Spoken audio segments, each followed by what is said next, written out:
भगवान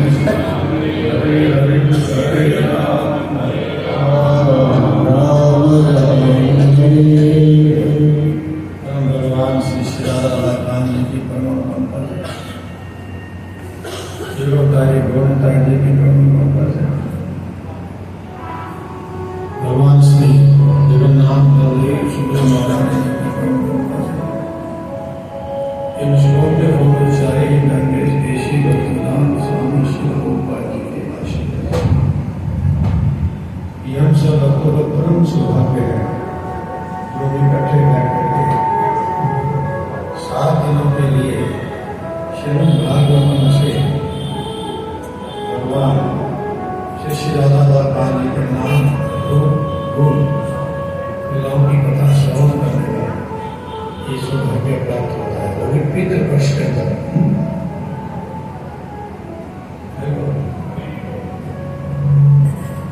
मैं हृदय से धन्यवाद करना चाहता हूँ सभी कौम प्रजा समिति संपत्ति संक्रमण निष्ठावान भक्तों का जिनके द्वारा आपके सोनीपत में कृष्ण भक्ति के प्रचार हेतु पिछले कई वर्षों से ये श्रीमद् भागवत कथा कार्य होता आ रहा है। सभी कौम प्रचार समिति के जो भक्त हैं बधाई के पात्र हैं। मैं इन भक्तों के लिए भगवान श्री राधा कांत जी की चरणों में लंबी आयु सृजन और भक्ति से पूर्ण जन की प्रार्थना करता हूँ। सभी कौम प्रचार समिति सोनीपत के भगवान निष्ठावान भक्तवृंदों का कृष्ण प्रवाह खूब फले फले मेरे भगवान श्री श्री राधा राधा पान जी के शरणों में प्राप्त है। आज की कथा में भाग लेने वाले सभी श्रद्धावान श्रोताओं का माताओं का प्रभुओं का भी हम जैसे स्वागत करते हैं। धन्यवाद। आइए सब मिलकर समझ कीर्तन करेंगे, उसके बाद कथा में प्रवेश करेंगे। जय राम माधव जय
Nashtraprayeshu नित्यं सेवया भगवती कंसलोके भक्तिर्भक्ति नैषधि श्री कृष्ण चैतन्य प्रभु नित्यानंद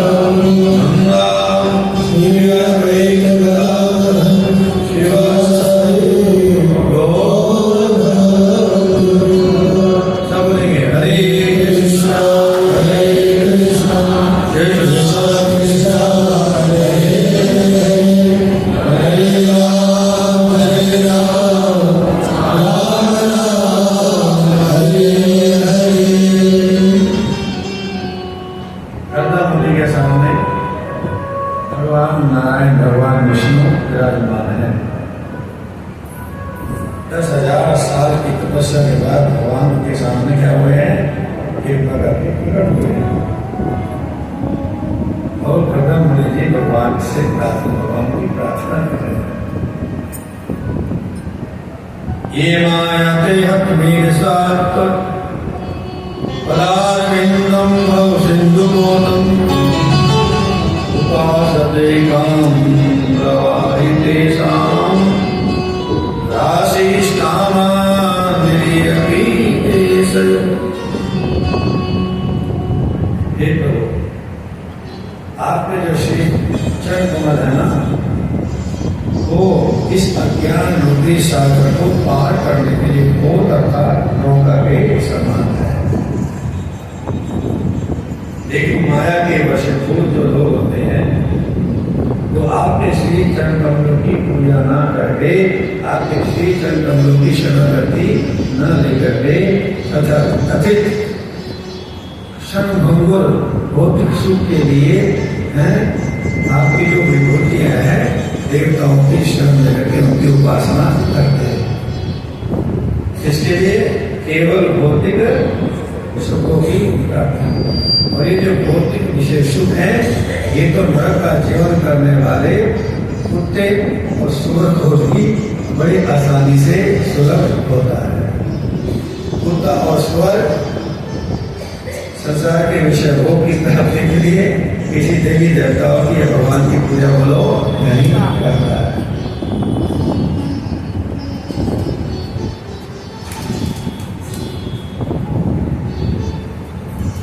कहने का भाव क्या है? यहाँ पर प्रथम मुनि जी ये बता रहे हैं कि वास्तव में पूजा करने लायक तो केवल प्रभु आप हो। हर अवस्था में आपकी ही पूजा होनी चाहिए, आपकी ही भक्ति होनी चाहिए।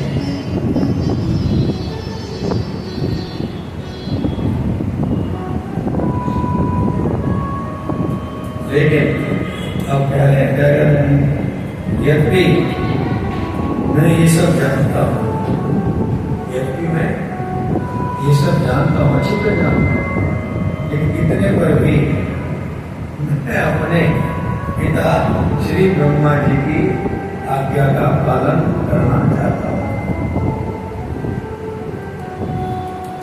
और मेरे पिता श्री ब्रह्मा जी ने मुझे आदेश दिया है कि मैं गृहस्थ आश्रम में जाकर के संतान पैदा करूं, जनसंख्या की बड़ी करूं, और मैं अपने पिता की इच्छा को पूर्ण करना चाहता हूं। भगवान हंसे, बोले फिर आपको हमारे से पूछने की क्या जरूरत है? जब आप इस आश्रम में जाना ही चाहते हो, अपने पिता की इच्छा पूर्ण करना ही चाहते हो, फिर हमारे से पूछने की बोलो क्या जरूरत है? तो इसका उत्तर दे रहे हैं प्रथम मुनि कि प्रभु जी, हे भगवान, मैं आपसे इसलिए अनुमोदन कर रहा हूँ, निवेदन कर रहा हूँ, क्योंकि अगर मुझे गृहस्थ आश्रम में जाने की आपकी अनुमति मिल जाएगी तो मेरा गृहस्थ आश्रम होगा वो बंधनकारी नहीं होगा। देखो, यदि आप मुझे गृहस्थ कृष्णाश्रम में जाने की क्या जरूरत है? अनुमति प्रदान कर दोगे तो कृष्णाश्रम मेरे लिए बंधनकारी नहीं होगा। और यदि मैं अपनी इच्छा की पूर्ति करने के लिए अपने मनमाने ढंग से कृष्णाश्रम में प्रवेश करूंगा तो वह कृष्णाश्रम निश्चित रूप से मेरे लिए बंधनकारी साबित होगा। हरे कृष्णा। श्री प्रहलाद जी कहते हैं कि ये कृष्णाश्रम अंधा कुआ है। सातवें स्कंद में विद्वा आल पाथम क्रम अंधमुखम। हे पिताजी, किसको कह रहे हैं? अपने पिता महाराज हिरण्याकश्यप से कह रहे हैं, हे पिताजी, ये जो कृष्णाश्रम है ना, ये वास्तव में एक अंधा कुआ है। सुना होता है, इसमें पानी भी नहीं होता, जिसमें केवल अंधेरा ही मेरा होता है, और इसमें सांप रहते हैं। क्या रहते हैं? अर्थात ये पिताजी जो इस अंधे कुएं में गिर गया, जो इस कृष्णाश्रम के अंदर गिर गया, उसका इससे बाहर निकलना बहुत क्या होता है? मुश्किल होता है। क्योंकि कृष्णाश्रम में रह करके पत्नी अपने बच्चों का पालन पोषण करने के लिए व्यक्ति को ऐसे से पाप भी करने पड़ते हैं जो पाप करने को नहीं चाहता। और पाप किसी भी अवस्था में हो जाए, ध्यान दीजिए, पाप किसी भी अवस्था में हो जाए, पाप का भुगतान जब तक नहीं करेंगे उसे छुटकारा होने वाला बोलो नहीं। और उस पाप का भुगतान करने के लिए हमें न जाने कितने जन्मों तक इस संसार में भटकना पड़ता है। तो श्री प्रहलाद जी कहते बुद्धिमान व्यक्ति वो होता है जो इस कृष्ण आश्रम का जितनी जल्दी उसे प्रत्याग करके वन में चला जाए। और श्रील गोपाई ठाकुर कहते हैं कि वृंदावन चला जाए, बोलो और वहां जाकर के भगवान की क्या कर ले? शरणागति ले, अर्थात भगवान की भक्ति में लग जाए। और यदि वृंदावन धाम नहीं जा सकते तो एक काम करो, अपने घर को ही वृंदावन बनाओ। क्या आप अपने घर को वृंदावन बनाना चाहोगे? बोलो जी। जो अपने घर को वृंदावन बनाना चाहते हैं हम लोग सीधे आता है। तो भगवान चैतन्य महाप्रभु जी कहते हैं कि जहां पर भगवान का नाम होता है, ध्यान दीजिए, जहां पर भगवान का नाम संकीर्तन होता है वो स्थान ऑटोमेटिक अपना वृंदावन बन जाता है।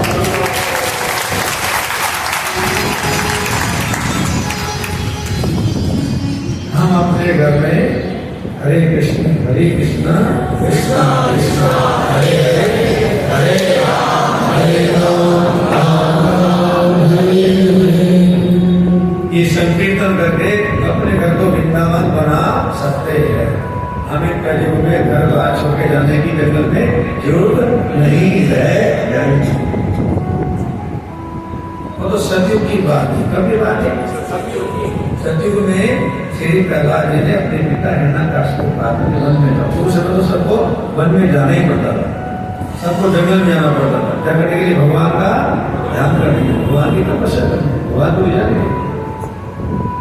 तो कलयुग में तो घर बार छोड़ने कहीं जाने की जरूरत नहीं। बोलो स्वयं भगवान चैतन्य महाप्रभु के गरीबा बने थे थाके गौरंग बने। भैया तुम अपने घर में रहो चाहे जंगल में रहो, पर एक काम करो, हा गौरंग हरे कृष्ण कृष्ण कृष्ण हरे हरे हरे राम इस भगवान के नाम का लो उच्चारण करो, काम करते रहो और नाम कहीं जाने की जरूरत नहीं, छोटे जाने की जरूरत नहीं, परिवार छोटे की जरूरत नहीं। बोलो एक नदी में हमारे लिए क्या है? ठीक है। भगवान चैतन्य महाप्रभु ने भगवत प्राप्ति बहुत आसान कर दी। हरिनाम करो भैया, कहीं भी करो, कैसे भी करो, खाते पीते, खाते पीते रहो, सोते हुए रहो, चलते रहो, उठते रहो, बैठते रहो, किसी भी अवस्था में करो, क्या करो? हरिनाम करो। बदने हरिनाम करियो, बदने अपने जीवन से क्या करो? भगवान का नाम लेते रहो। हरे कृष्ण हरे कृष्ण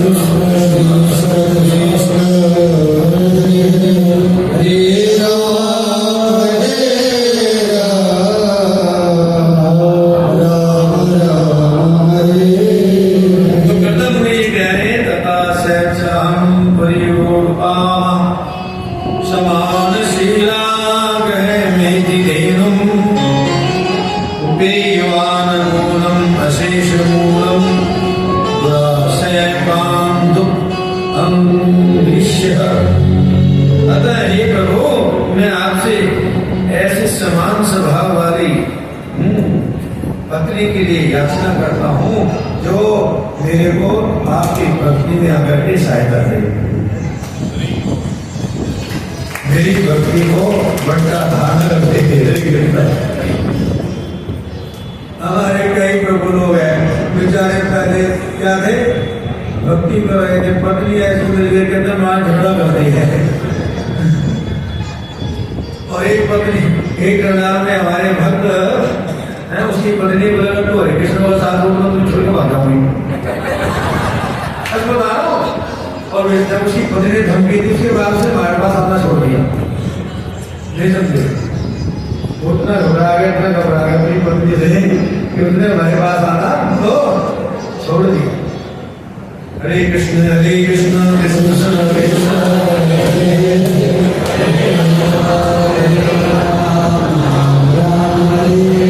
और पहले सारे भक्तों का अरेंजमेंट खुद करता था, रहने का, खाने का सारा। करनाल में जब प्रसव देते ना, पूरे भक्तों का, सब भक्तों का होता था, एक को पूरा खाने का अरेंजमेंट सब उससे होता था। उनका बाद में वो उनको पूरे कपड़े पर गिफ्ट देता था, पैसा चला था। और बाद में पत्नी का क्या हो गया, क्या हो गया? वो पत्नी मुझे समझा रही है तो मां तो बन के चला जाएगा, तो कुछ हो जाएगा, अभी संभाल ले, ये तो बाबा जी बन जाएगा। असल माता घबरा जाती है ना, तो मान लो उसकी पत्नी मुझे पाठ में आ दिया, वो तो उसके ऊपर चढ़ी रास्ता जगह गए है। और पत्नी को उसने बोला भाई कहाँ जाएंगे, घर पे झगड़ा होता है, हरे कृष्ण कृष्ण कृष्ण हरे हरे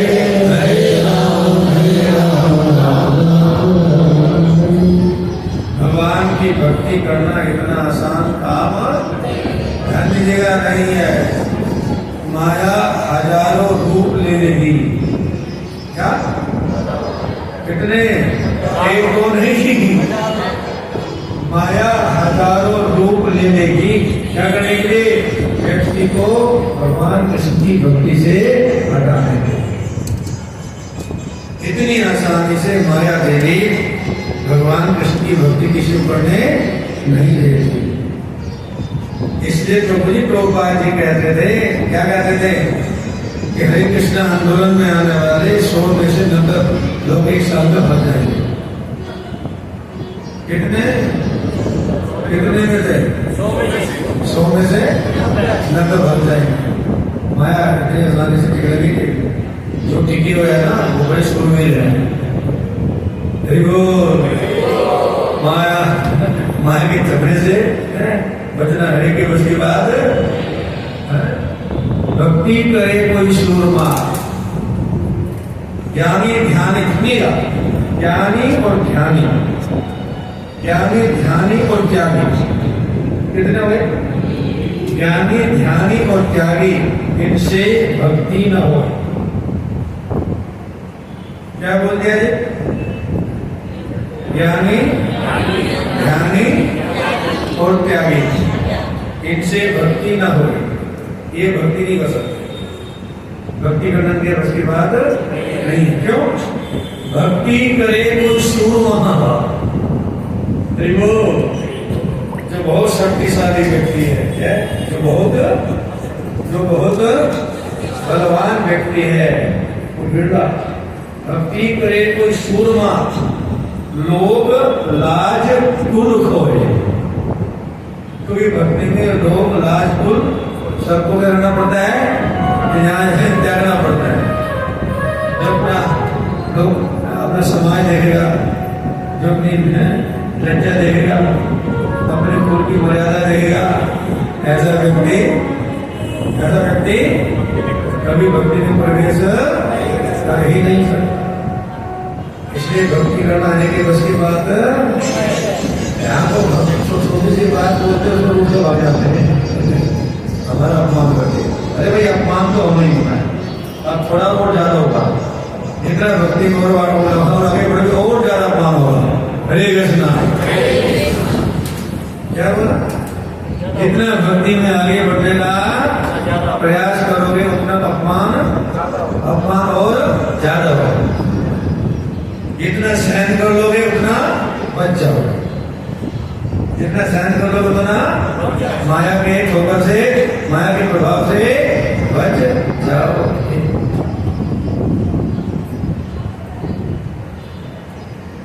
हे प्रभु, मेरी प्रार्थना है कि मेरे स्वभाव के अनुसार जो मेरे को मेरी भक्ति में रुकावट न डाले, भक्ति करने में सहयोग करे। मैं चाहता हूँ कि आप मुझे ऐसी पत्नी प्रदान कर दो। श्रील प्रभुपाद जी कहते हैं कि भोले शंकर को यदि अगर कर्ता मुनि को अगर सुंदर पत्नी ही चाहिए थी तो माता उमा की पूजा करके वो सुंदर प्राप्ति बड़ी आसानी से, सुंदर पत्नी बड़ी आसानी से प्राप्त कर सकते थे। लेकिन उमा जी के द्वारा, माता दुर्गा के द्वारा मिलने वाली पत्नी ये जो गारंटी नहीं थी कि वो बाद में भक्ति को सहयोग देती या नहीं देती। इसलिए भगवान जब भी देते हैं तो ये सुनिश्चित करते हैं कि मेरा भक्त मेरी भक्ति से पतित न हो। आध्यात्मिक जगत भगवान जो भी देंगे सोच समझ के देंगे। क्या देंगे? इसलिए कि मेरा भक्त मेरे से जो वस्तु प्राप्त करके वो भक्ति से वंचित हो ना हो। इसलिए कर्ता मुनि ने माता दुर्गा की पूजा नहीं किया, माता दुर्गा से पत्नी की प्राप्ति के लिए निवेदन नहीं किया, आसानी से ले सकते थे। किसे प्रार्थना किया? किसे प्रार्थना किया? भगवान विष्णु से प्रार्थना किया, भगवान नारायण से प्रार्थना किया। हरे कृष्ण कृष्ण कृष्ण हरे हरे, हरे राम हरे राम। कर्ता मुनि की बात सुन के भगवान विष्णु प्रसन्न हो गए। उन्होंने बोला, कर्ता मुनि, मैं तो तुम्हारी इच्छा पहले से जानता हूँ। भगवान का एक नाम है अंतर्यामी। क्या नाम है? जोर से बोलो ना। अंतर्यामी नाम हमारो, अर्थात भगवान का एक है अंतर्यामी, अर्थात जो हमारे अंतर्करण में हमारी आत्मा के सबसे निकट बैठे हैं। हमारे हृदय में क्या इच्छा पैदा होती है वो सबसे पहले भगवान भांप लेते हैं। क्या लेते हैं? भगवान जो हमारे हृदय में परमात्मा रूप से, अंतर्यामी परमात्मा रूप से बैठे हैं, उनसे हमारी कोई इच्छा छिपी नहीं है। तो भगवान विष्णु कह रहे, नारायण कह रहे हैं, अरे कर्ता मुनि, मुझे तो तुम्हारी इच्छा पहले से मालूम है और मैंने तो तुम्हारे पास आने से पहले तुम्हारा अरेंजमेंट कर दिया है। नारद जी को भेज करके मैंने शंभु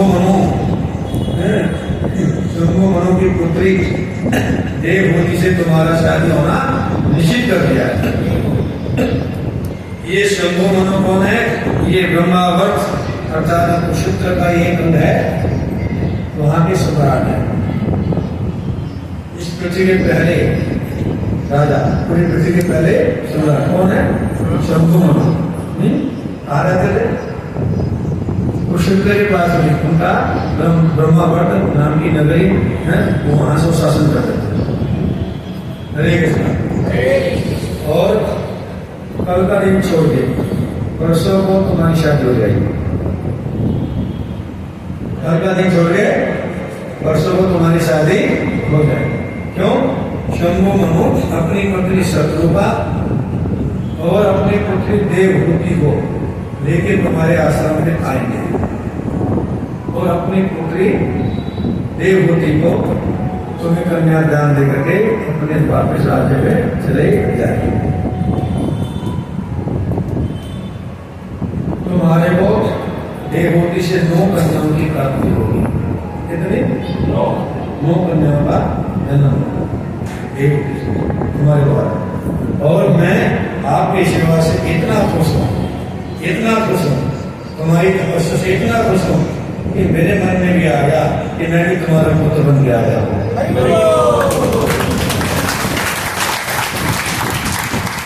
कौन कह रहे हैं? गौतम मुनि ने भगवान से यही कहा कि मैं ही पुत्र बन के आ जाऊँ। सुन, भगवान कह रहे हैं क्या कि मैं तुम्हारा पुत्र बन के आऊंगा, मैं तुम्हारा पुत्र बन के जन्म लूंगा और आकर के सांख्य योग की स्थापना करूंगा।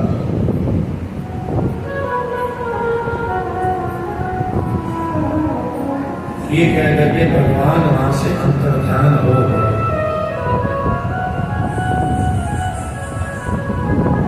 और अब गौतम मुनि जी शंभु मनु और उनकी पत्नी शत्रुपा और उनकी पुत्री देवहूति का आने का इंतजार कर। एक दिन छोड़ करके शंभु मनु अपनी पत्नी शत्रुपा और अपनी पुत्री देवहूति के साथ गौतम मुनि के आश्रम में जंगल में पहुंच गए। हरे कृष्ण। और शंभु मनु ने कहा, हे गौतम मुनि जी, मेरी पुत्री में जो महाराज प्रियव्रत और उदानपाद की छोटी बहन है, देवर्षि नारद जी से आपके गुणों के बारे में सुन करके आपको अपना पति बनाना क्या किया है? स्वीकार कर लिया। पहले राजाओं की बेटी राजकुमारी अपने पति का चयन खुद करती है। बोलो हरे कृष्ण। क्या आप शादी करना चाहते हो? क्या आप भी शादी करना चाहते हो? मेरी पुत्री तो आपके साथ शादी करने के लिए तैयार है, लेकिन क्या आप भी शादी करना चाहते हो? कुछ नहीं।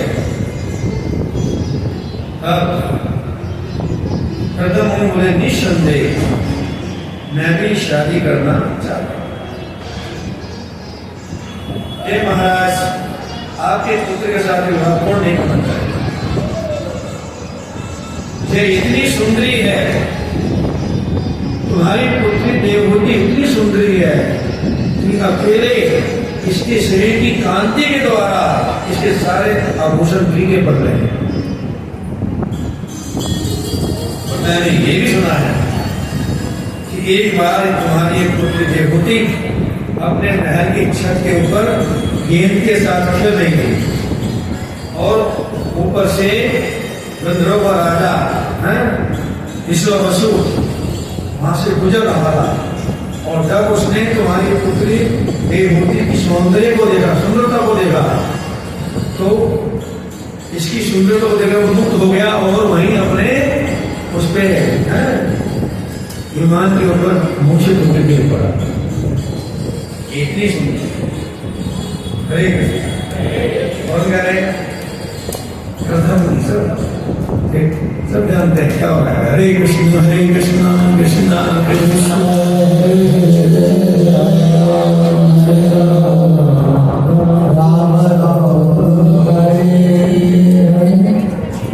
राजा, मैं तुम्हारी पुत्री को अपनी पत्नी के रूप में सहर्ष स्वीकार करूंगा, लेकिन एक शर्त है। क्या? एक शर्त है। महाराज शंभु क्या शर्त है अपनी? क्या शर्त यह है, जब तुम्हारी पुत्री के यहाँ संतान पैदा हो जाएगी, मैं तुरंत संन्यास लेकर के भगवान विष्णु की भक्ति करने के लिए जंगल में चला जाऊंगा। इस विधि का अनुमोदन स्वयं भगवान विष्णु ने मुझसे कहा है, किया है। इसमें कोई दोष नहीं है।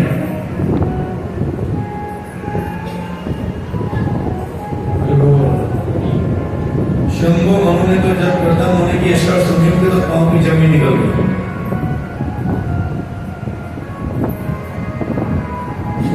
वो तो अपनी पत्नी की तरफ देख रहे हैं और पत्नी को सुन के हैरान हो गई। ऐसे व्यक्ति को अपनी पुत्री कौन देगा जो ये कहेगी जैसे संतान होगी और उनकी पुत्री को छोड़ के कहां चला जाएगा? संन्यास लेके जंगल में चला जाएगा। दोनों पति पत्नी बड़े क्या हुए, ये सुनकर देख दुखी हो गए।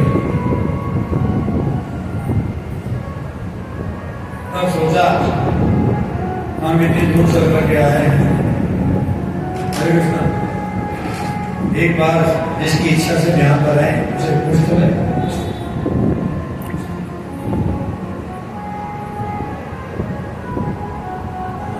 शंभु मनु ने अपनी बेटी से पूछा, बेटी तुमने सुन लिया ना,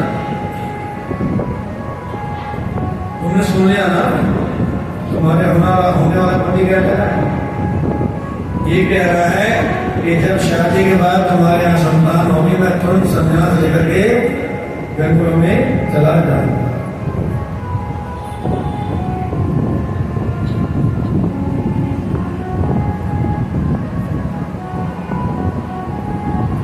क्या तुम इसके साथ शादी करना चाहोगे?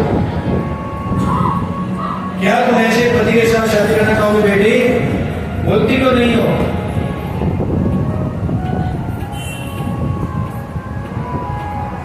बड़ा विचार विमर्श करके सोच समझ करके देखो कि कहते पिताजी मुझे ऐसे ही पति की जरूरत है।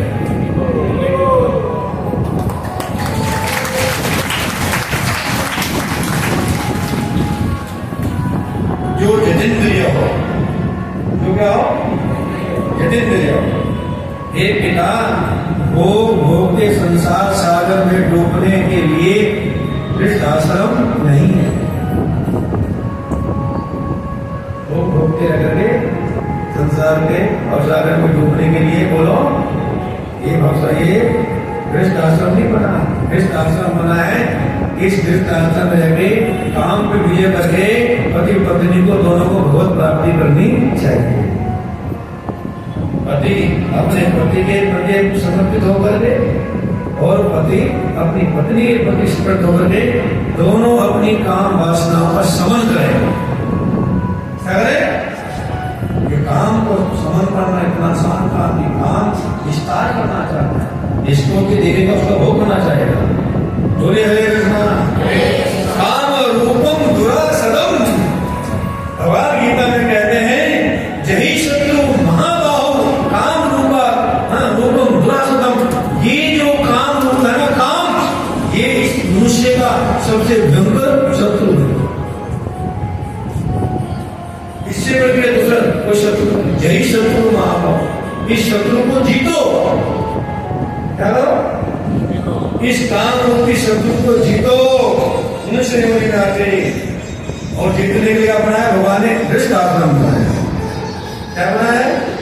ध्यान दीजिएगा, भगवान ने काम रूपी शत्रु को जीतने के लिए गृहस्थ आश्रम बनाया है। गृहस्थ आश्रम इसी का लाइसेंस नहीं कि मुझे भोग करते करते मर जाओ। बोलो हरे कृष्णा। हरे कृष्णा हरे कृष्णा हरे राम हरे राम राम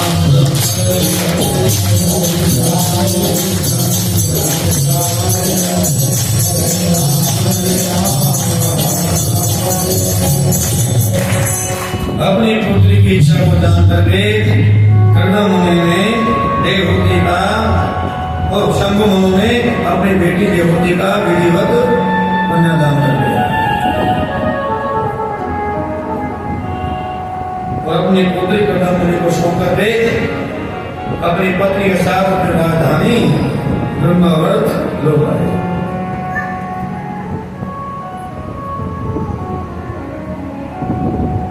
अब महलों में बनी राजकुमारी, राजमहल में जन्म लिया, वहां बनी, कहां पर आ गई? कहां गई? जंगल में आ गई। महाराज जंगल में घास रोटी चौपड़ी, कोई कुछ नहीं है, कुछ खाने पीने का सामान भी नहीं है। सुखदेव गोस्वामी ये कहते हैं, क्या कहते हैं?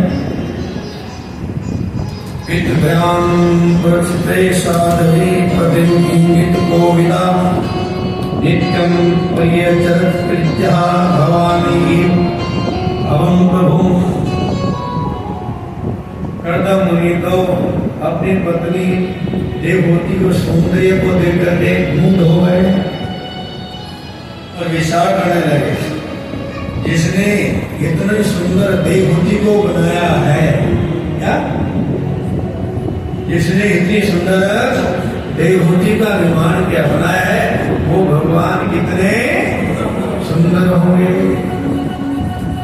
जिन भगवान ने इतनी सुंदर देवहूति को बनाया है, वो भगवान कितने सुंदर होंगे। और उन भगवान का पुनः दर्शन करने के लिए समाधि में चले गए। कहाँ चले गए? ध्यान में गए। तो यहाँ पर मैं ऋषि जी कहते हैं, जब कर्दम मुनि समाधि में चले गए, तब अपने पति की इच्छाओं को जानने वाली पतिव्रता देवहूति अपने पति की प्रतिदिन प्रेम रूप इस प्रकार सेवा करने लगी, जैसे भवानी अपने पति श्री सुंदर की सेवा करती हैं।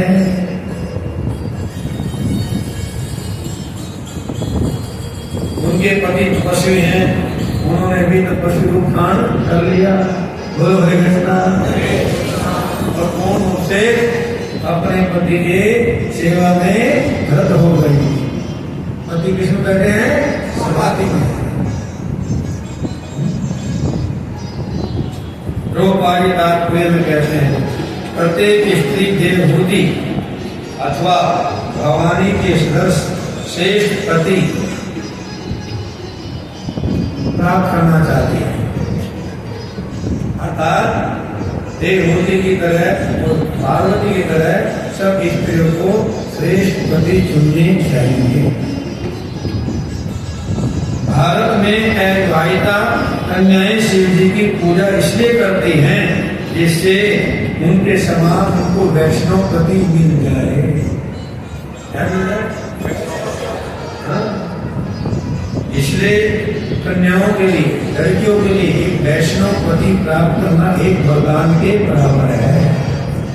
किसके बराबर है? वरदान के। ये द्रौपदी था। शास्त्रों में लड़कियों को कभी भी, हमारे शास्त्रों में लड़कियों को कभी भी धनी या ऐश्वर्यवान पति चुनने की शिक्षा नहीं दी गई। क्या बोला? हमारे शास्त्रों में कहीं भी लड़कियों को धनी या ऐश्वर्यवान पति चुनने की शिक्षा नहीं दी जाती।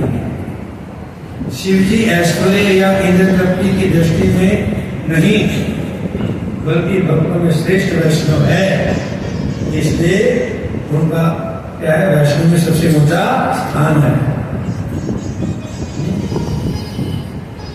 और शिव जी निरंतर भगवान का नाम जपते रहते हैं। क्या कहते हैं? बोलो। उमा कहूं तो ही अनुभव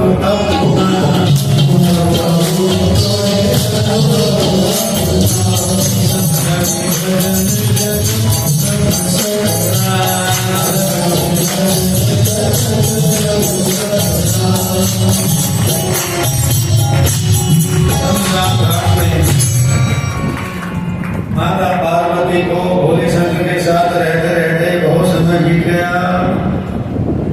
एक दिन माता पार्वती ने जिद कर ली, ब्रह्माणी के पास महल है, इंद्र के पास, उनकी पत्नी के पास सची का महल है, सभी देवताओं की पत्नियों के पास सुंदर सुंदर बोलो महल है, और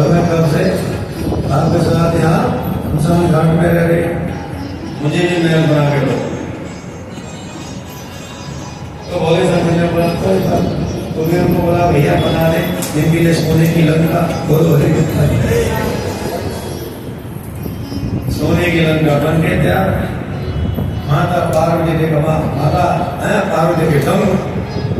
अरे नाथ आपने मेरे इतना सुंदर महल बना दिया, सब तो किसी के पास नहीं होगा। इतना सुंदर महल बना दिया कि मैं काम और कर लो, इसका गृह प्रवेश में अच्छा कर। किसे कहना चाहती हो? कहते जो आपका प्रमुख विद्वान है ना वो है कौन? रावण है। उसको बुला कर उसके द्वारा क्या कर दो, गृह प्रवेश करा दो। बोलो हरे कृष्ण। बोले शंकर ने अपने शिष्य को बुलाया, किसको? रावण को। आ जाओ, हमारी पार्वती हमारी पत्नी आपके द्वारा अपना गृह प्रवेश करना चाहते हैं। और रावण तो भाई प्रभु जैसे इस महल में आया, सोने की लंका देखी, उसका दिमाग कर रहा है ये तो मेरे पास नहीं चाहिए। किसके पास नहीं चाहिए? बोलो ना। और भगवान भोले शंकर से मिल गया, हमारी चले का मनुष्य पे आ गया। किस पे आ गया? हमारी सोने की लंका पे आ गया। और भगवान भोले शंकर ने खूब विधि विधान से बढ़िया तरीके से मंत्र प्रचार करके गृह प्रवेश करते। माता पार्वती का मन में आया, बोल भैया गृह प्रवेश किया, बहुत खुश हूं मैं इसको कुछ वरदान देना चाहती हूँ। इसको रावण को ना, मैं इसको तुम्हारे चेहरे को कुछ वरदान देना चाहती हूँ। अरे रावण, हमारी प्रिय भार्या पार्वती तुम्हें वरदान देना चाहती है, कुछ मांग ले। अच्छा भैया देना चाहती हूँ, देना चाहती हूँ। बहुत अच्छा गृह प्रवेश कराया। तो भैया ये ब्राह्मण जब भी कुछ लेगा ना, ध्यान में ना पहले जगह तुम्हें कर सकता बात में पढ़ना जाना ना मेरे के ब्राह्मण जब भी लेगा पहले क्या कराएगा? हाथ में आप हरद्वारी में जाओ तो पढ़ने खड़े होते हैं लोग, पानी को जल्दी संकल्प करो, जल देंगे फिर मांगेंगे। पहले आपके हाथ में क्या देंगे? जल दे देंगे। बोलो हरे कृष्णा। भैया ले हाथ में जल, संकल्प करते जो मांगो देगी। माता पार्वती ने भोली भोली अपने बातों में आगे कर दिया। और बाद में शंकर क्या बोला? मुझे ये लंका चाहिए, ये दे दो। और ये सुनकर तो माता पार्वती रोने लगी, बहुत दुखी हो गई। बड़ी मुश्किल तो बहुत वर्षों के बाद कभी एक ही बहन डाला, वो भी उनके चेहरे में ले लिया। बोलो माता पार्वती को रोते देखने तो भोले शंकर ने को समझाने कहा, वो माता हूं तो ही अनुभव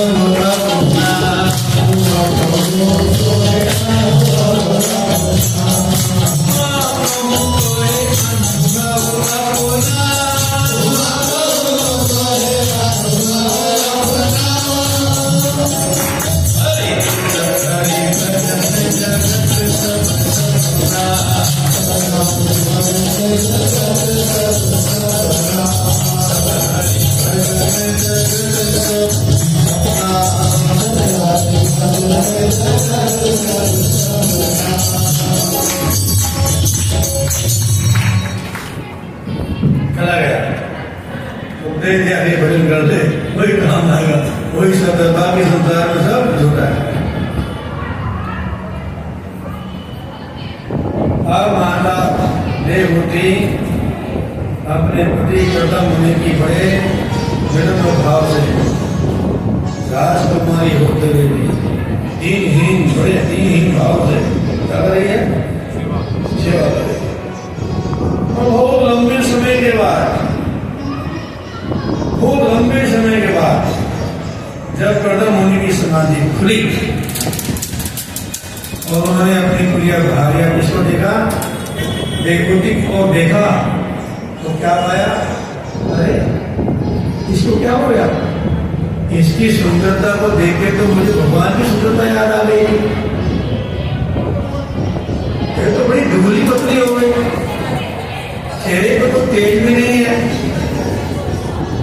इसलिए कोई श्रृंगार भी नहीं रखा है। बड़े दुबले मैंने कपड़े पहने हुए हैं, बाल भी जटाएं बनी हुई है।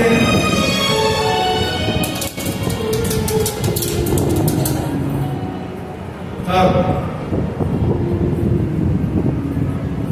कर्दम मुनि समझ गए, इसलिए हमारी सेवा में अपना सब कुछ क्या कर दिया? नक्शा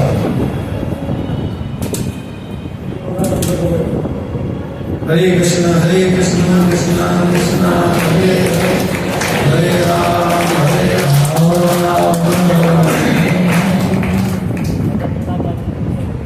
अपनी पत्नी के सेवा भाव को देख करके, उसकी दीनता, उसकी विनम्रता देख करके कर्दम मुनि का हृदय पिघल गया।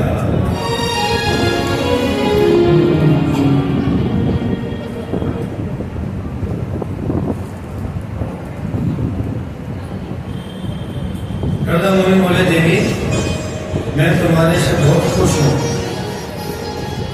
अब तुम मुझसे वो मांगा वरदान मांग सकती हो। कह सकते हो? वो मांगा वरदान मांग सकती हो।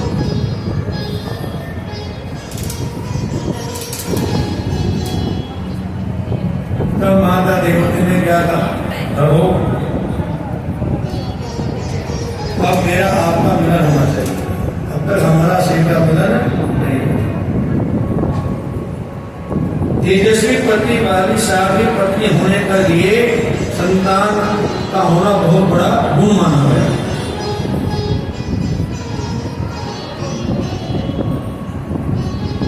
और ये स्वामी एक दुर्लभ जो बड़ा कमजोर शरीर हो गया है, दुर्बल हो गया, ये आपकी कृपा से पुनः आपके योग्य हो जाए।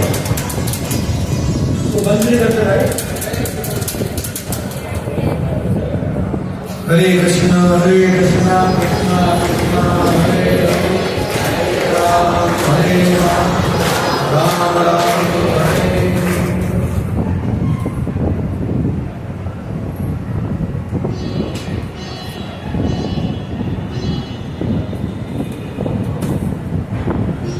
हरे कृष्णा कृष्णा कृष्णा हरे राम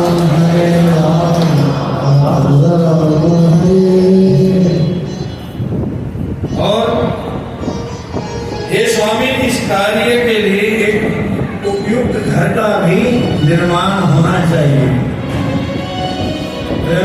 झोपड़ी में कैसे रहेंगे? एक घर का भी निर्माण होना चाहिए। और जैसे ही देवती ने कहा कि घर का निर्माण होना चाहिए, तुरंत कर्दम मुनि जी ने अपनी पत्नी की इच्छा पूर्ण करने के लिए अपनी योग शक्ति से तुरंत एक हवाई महल तैयार कर दिया, जो इच्छा के अनुसार यात्रा कर सकता था। वह विमान 100 योजन अर्थात 1200 किलोमीटर में फैला हुआ था। 1200 किलोमीटर कहाँ पहुंचेगा? विचार करो, 1200 किलोमीटर कितना? 1200 किलोमीटर में फैला हुआ क्या था? वो विमान था। और इस महल के खंभे में रत्न लगे हुए थे, मणियां लगी हुई थी, इसमें अनेक मंजिलें थी, उनमें अनेक कमरे थे, पलंग थे, आसन थे, क्रीड़ा स्थल थे, विश्राम स्थल थे, शयन गृह थे, आंगन था। हर प्रकार की सुविधा उस महल में विद्यमान थी। कर्दम मुनि ने देखा इतने दिव्य महल को देख करके भी उनकी पत्नी देवहूति खुश नहीं थी। यानी इतने दिव्य महल को देख के भी उनकी पत्नी क्या है? देवहूति क्या नहीं थी? खुश नहीं थी। और कर्दम मुनि जी अपनी पत्नी देवहूति के अंतर्गत की बात को समझ गए। उन्होंने कहा, देवी तुम एक काम करो, ये जो बिंदु सरोवर है, हरे कृष्णा, क्या है? बिंदु सरोवर है, इसमें एक बार डुबकी लगाओ।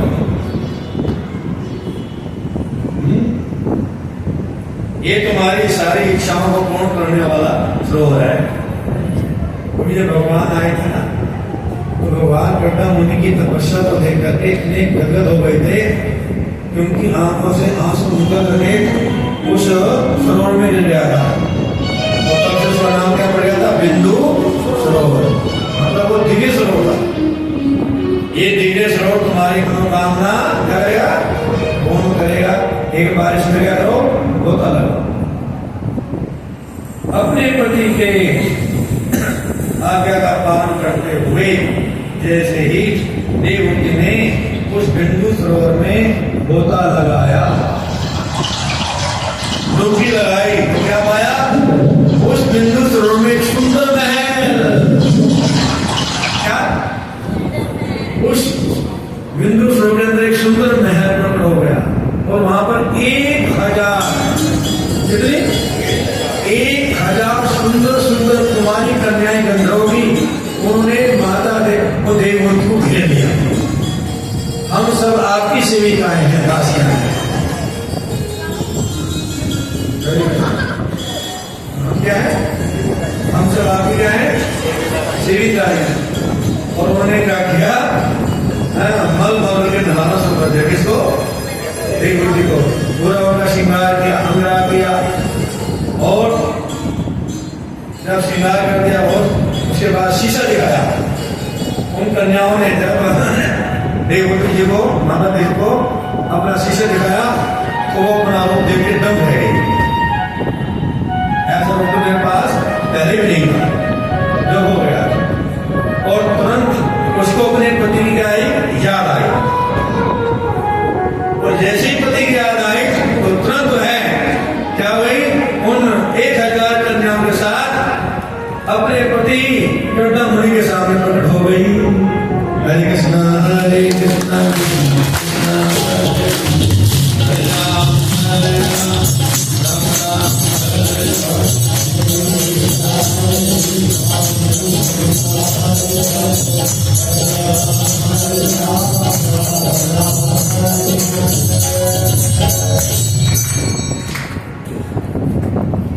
मैत्र ऋषि जी कहते हैं, हे विदुर, ध्यान सुनना बाबू।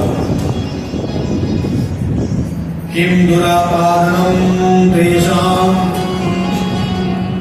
पुंसां बुद्ध्यां चेतसां ये आश्रित तीर्थ पद चरण दर्शन अत्यः। मैत्र ऋषि श्री विदुर जी से कहते हैं, जिन्होंने भगवान श्री कृष्ण के श्री चरण कमलों की शरणागति प्राप्त कर ली है, उन दृढ़ प्रतिज्ञ मनुष्यों के लिए इस संसार में कोई भी ऐसी कौन सी वस्तु दुर्लभ है जिनको आसानी से प्राप्त नहीं कर सकते।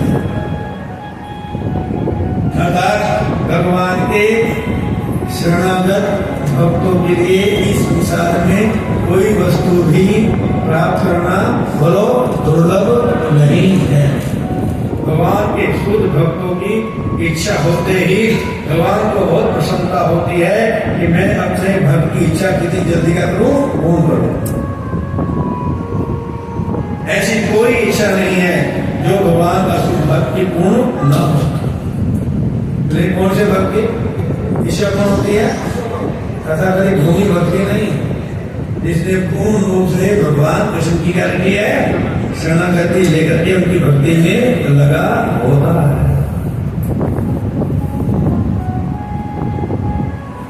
उनके चरण कमल गंगा जैसी पवित्र नदी के उद्गम है, जिससे संसारिक जीवन के सारे भय दूर हो जाते हैं। ऐसे भगवान के श्री चरण कमल जिनकी कोई शरणागति लेता है तो उनके जीवन में किसी चीज का अभाव बोलो नहीं रहता। अगर आप भगवान कृष्ण की भक्ति कर रहे हो सच्चे मायने में, तो अगर आपके जीवन में अभाव, उसका मतलब आपकी भक्ति ठीक नहीं है। क्या बोला? क्या बोलो? आपकी भक्ति ठीक नहीं है, आप पूर्ण शरणागति नहीं रखते। आपकी श्रद्धा में कहीं ना कहीं क्या है? कमी है। जो व्यक्ति भगवान की पूर्ण शरणागति देके भगवान की भजन में जाता है, भगवान कहते हैं, हे अर्जुन, उसकी जिम्मेवारी तो मैं अपने ऊपर लेता हूं। भगवद गीता के 9वें अध्याय का 22वां श्लोक। क्या कहते भगवान 22 श्लोक में? अनन्यः चिंत्य विद्यन्तो माम ये जना पर्युपासते। हे अर्जुन, जो अनन्य भाव से मेरी शरणागति लेकर के मेरी भक्ति में लग जाता है, मेरी उपासना करता है, ऐसा नित्य अभियुक्ता नाम, नित्य मैंने हमेशा,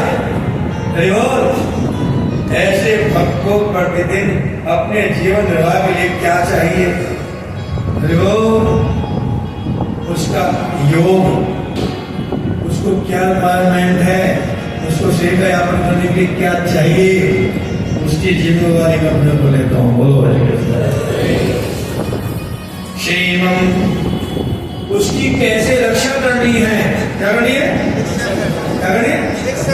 अपने भक्ति कैसे रक्षा करनी है, वो जिम्मेवारी भी मैं अपने ऊपर लेता हूँ। ना तो मेरे भगत को अपने खाने पीने की चिंता करने की जरूरत है, और ना मेरे भक्त को अपनी सुरक्षा की क्या करो चिंता करने की जरूरत नहीं है। उसको तो केवल एक काम करना है, मेरा चिंतन करना है। क्या करना है? क्या करना है? उसके बाकी हजारों काम की जिम्मेवारी मैं लेता हूँ। बोलो है प्रभुपाद जी कहते हैं, कलयुग में भगवान का चिंतन होता है हरे कृष्णा कृष्णा कृष्णा हरे राम राम ये कलयुग का चिंतन है। ऐसे भक्तिनाथ स्वामी प्रभुपाद जी कहते हैं कि कलयुग का चिंतन क्या है? भगवान का नाम जो है ना, ये हरे कृष्ण कृष्ण कृष्ण हरे हरे हरे राम। ये कलयुग का चिंतन, जो इसका चिंतन करेगा, जो इसका उच्चारण करेगा, महामंत्र का उच्चारण करेगा, उसके जीवन में किसी चीज का अभाव रहने वाला नहीं है, नहीं है, नहीं।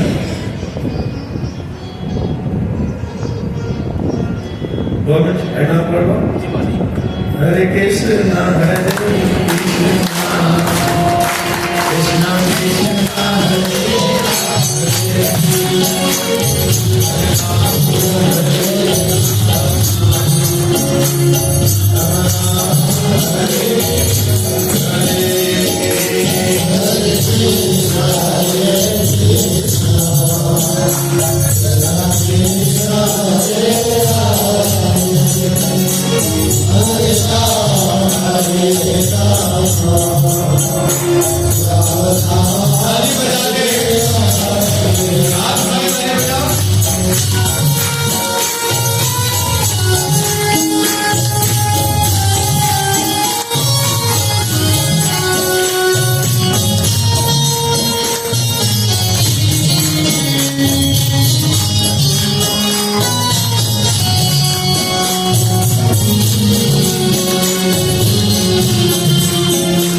हो जाए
हमारे बीच में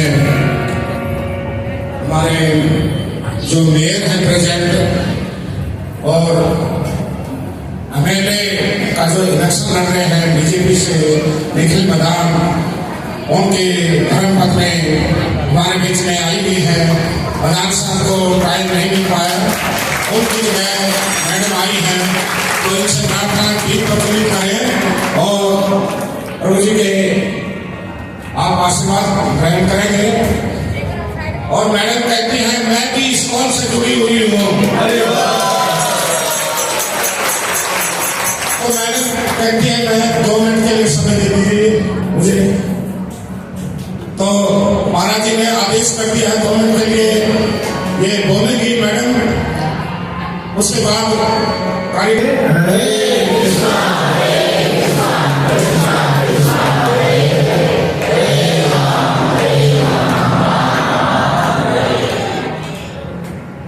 बोले हरे कृष्ण हरे कृष्ण कृष्ण कृष्ण हरे हरे हरे राम हरे राम राम राम हरे हरे।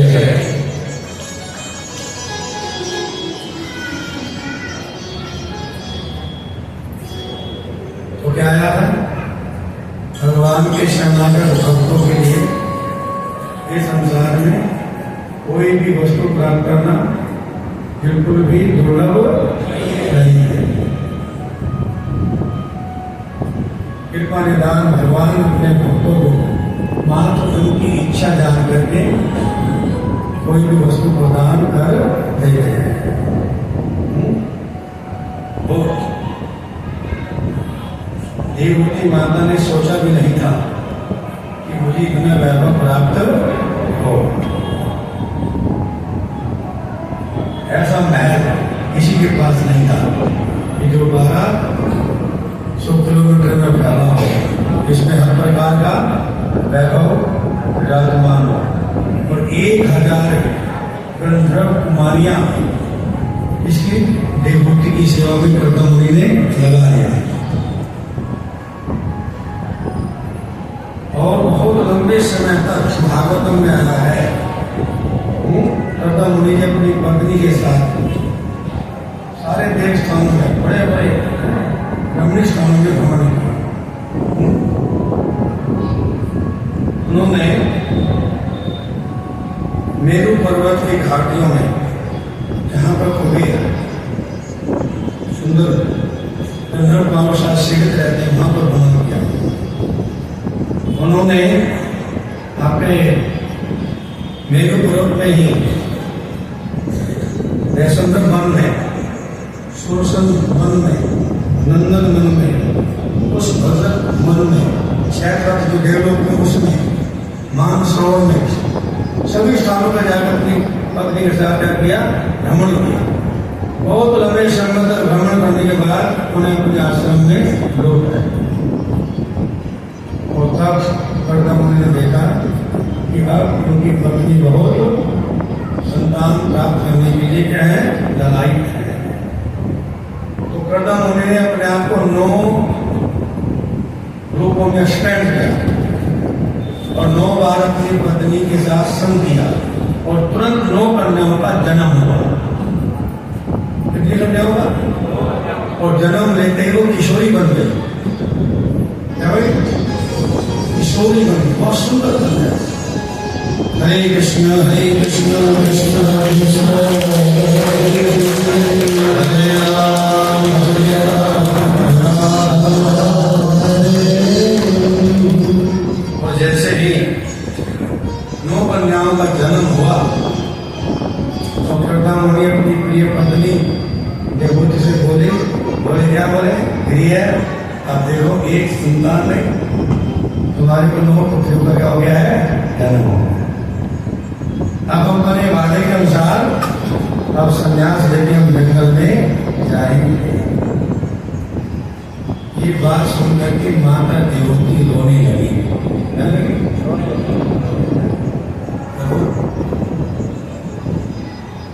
मैं आपके संन्यास आश्रम लेके भगवान की भक्ति करके जंगल में जाने के खिलाफ नहीं, लेकिन आप मेरे पास दिशा कीजिए। ये 9 कन्याएं आपकी पुत्रियां हैं। पुत्री की शादी करने का काम किसका है? पिता का काम, माँ का काम। पहले आप इन 9 कन्याओं की शादी कीजिए, बोले और फिर ये कन्याएं को अपने पति के साथ ससुराल में चली जाए। तो मेरे यहाँ पर तो कोई पुत्र है भी नहीं और आप भी कहाँ चले जाओगे? कहाँ चले जाओगे? संन्यास के जन्म तक तो मैं किसके साथ रहूंगी? जाने से पहले ऐसी व्यवस्था कीजिए कि मेरे यहाँ पर भी क्या हो, एक पुत्र का जन्म हो, तो आपके जाने के बाद मेरी देखभाल कर सकते। और जैसे ही माता देवभूति ने कहा एक पुत्र का जन्म होना चाहिए तो तुरंत कर्दम मुनि को भगवान की याद आ गई।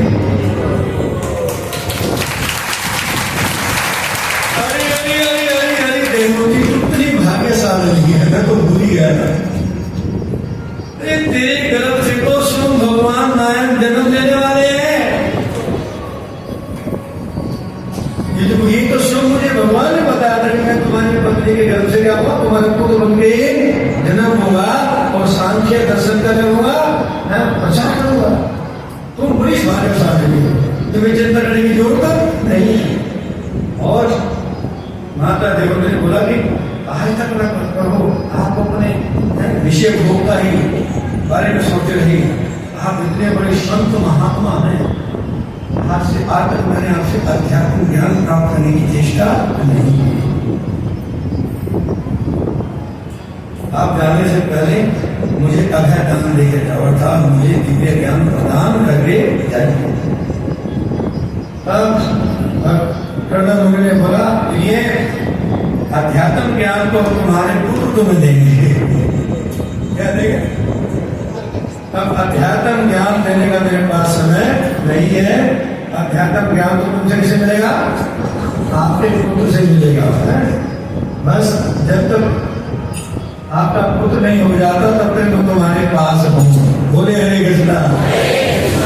और फिर कुछ समय के बाद ही देवभूति के यहाँ पर भगवान इसका कपिल का जन्म हुआ और उनके जन्म होने पर शिव ब्रह्मा जी आए, नारद जी आए, चारों कुमार आए और साथ में ब्रह्मा जी 2 ऋषियों को लेकर के आए और सबने आगे भगवान कृष्ण का वंदना किया।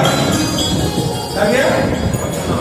सबका भगवान वो सब जानते थे कि भगवान हरे कृष्ण हरे कृष्ण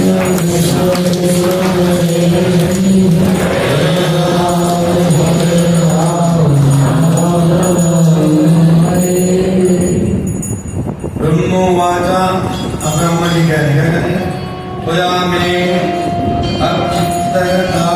कल्पितान् निवेदितः यन्मे संग्रहे वाक्यं भवान् मानय। एक पुत्र तो मेरे सच्चे पुत्र हो, तुमने अपने सनातन भाव से मेरी आज्ञा का क्या है? पालन किया है। मैं तुम्हारे इस समर्पण से बहुत क्या हूं? खुश हूं। और हर एक व्यक्ति को क्या करना चाहिए? एतावती एव शुश्रूषा कार्य पितृपुत्रिके बाणमपि अनुमन्यते गुरुवचः। पुत्रों को अपने पिता की इसी प्रकार से सेवा करनी चाहिए। पुत्रों को चाहिए कि वह अपने पिता व गुरु के आदेश को ये कह करके स्वीकार करे कि जो आज्ञा शिरोधार्य करना। मैं तुम्हारे समर्पण से बहुत खुश हूँ। और देखो तुम्हारी जो 9 पुत्रियां हैं बहुत सुंदर हैं, दिव्य हैं और मेरे साथ तुम्हारी 9 पुत्रियों के लिए 9 ऋषि आए हैं। हरे कृष्ण। अब तुम अपनी पुत्रियों की इच्छा के अनुसार इन ऋषियों को अपनी पुत्रियों को कर दो, कन्यादान करो। जैसे कि तुम्हारी जिम्मेवारी क्या हो जाए? शादी करने की क्या हो जाए? दूर हो जाए। और इस प्रकार ब्रह्मा जी के कहने पर कर्दम मुनि ने अपनी पुत्री कला का विवाह मरीचि ऋषि से कर दिया।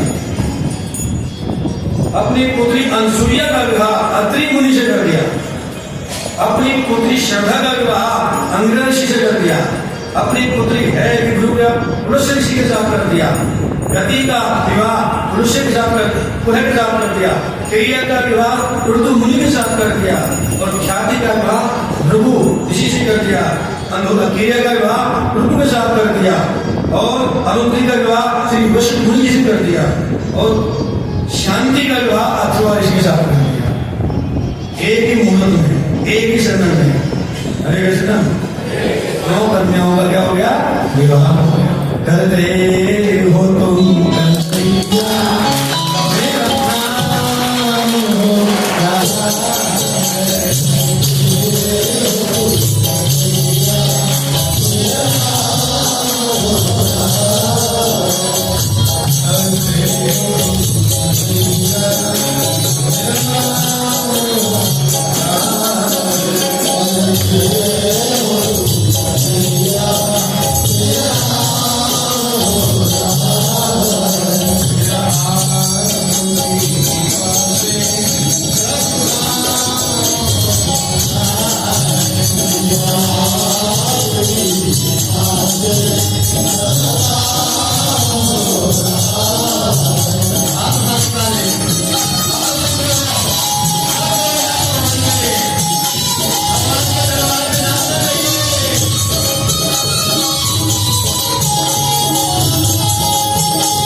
के भोग रहेगा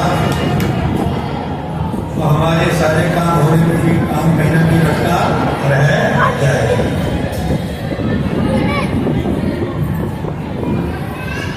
मुनि को अपनी 9 कन्याओं का विवाह करने के लिए कम से कम 9 साल तो चाहिए थे। बोलो है कितने साल? 1 साल में एक बेटी की शादी करते कोई दवान खोल दे 1 साल तो लग जाता। 9 बेटे की शादी करने में कितने साल? 9 साल तो लग ही जाते। लेकिन भगवान की कृपा से ऐसे क्या था? भगवान की भक्ति करना और नाम क्या हुआ? एक ही मुहूर्त में एक ही साल क्या हो गया? 9 की प्रमुख कन्याओं का क्या हो गया? शादी हो गया। बोले हरे कृष्णा। यदि आप सच्चे मन से भगवान की प्राप्ति करने के लिए भक्ति करोगे तो आपके संसार के जो व्यवहारिक कर्म हैं वो भी बहुत आसानी से तो बहुत शीघ्रता से आपके क्या हो जाएंगे? पूरे हो जाएंगे। इसमें संशय करने की जरूरत नहीं है। आगे क्या होगा इसका श्रवण हम कल करेंगे। समझ में आया? आज की कथा समझ में आई है? नहीं आई?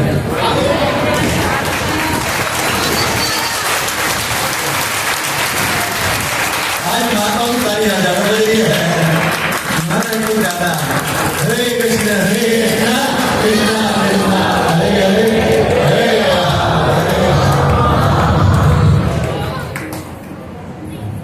इसका मतलब माता समझ में आ गया है ना? एक माता बताएगी आज की प्रवचन का सार क्या था। एक माता कौन माता है जो आज के प्रवचन का सार बता सकते? आज के प्रवचन का सार क्या था? जो समझदार माता की ध्यान से सुना और वो बता पाएंगे और जो बता पाएंगे वे हाथ लगाना प्लीज। ठीक है? ऐसे हमें तमाशा नहीं करना। वो कर दो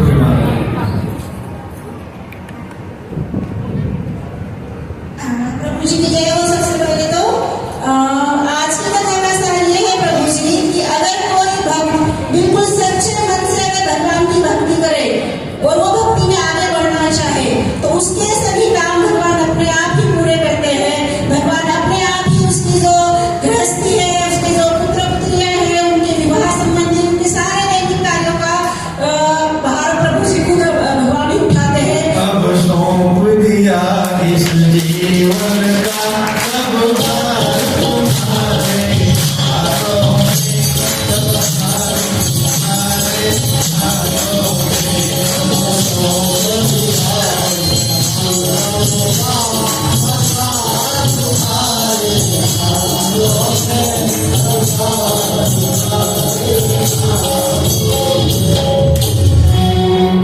अरदास करता हूँ मैंने क्या किया था?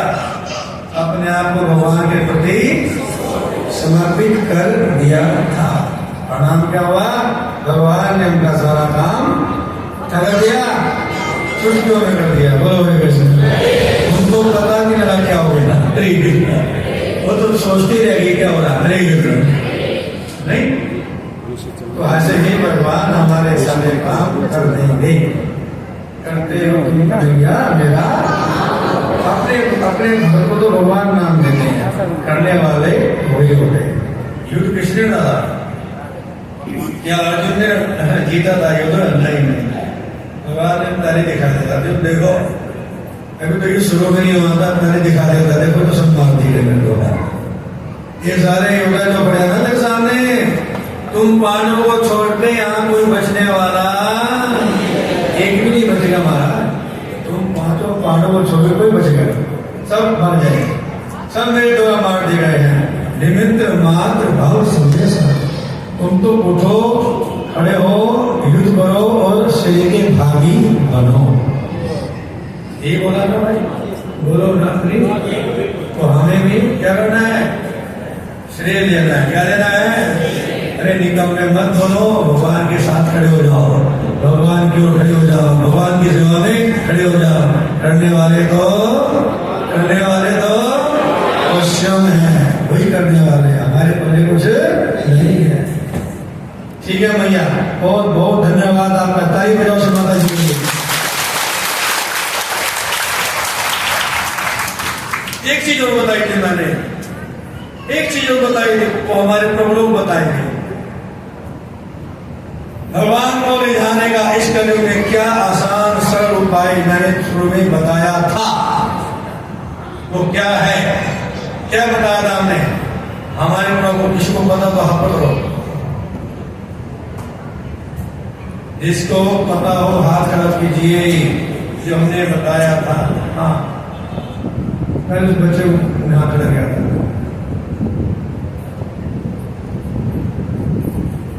हरे कृष्णा प्रभु जी, आपने बताया था कि जैसे सतयुग में ध्रुव जी महाराज थे, उन्होंने संन्यास धारण किया था, तो वो ना करके कलयुग में केवल घर में बैठ के हरि नाम करें।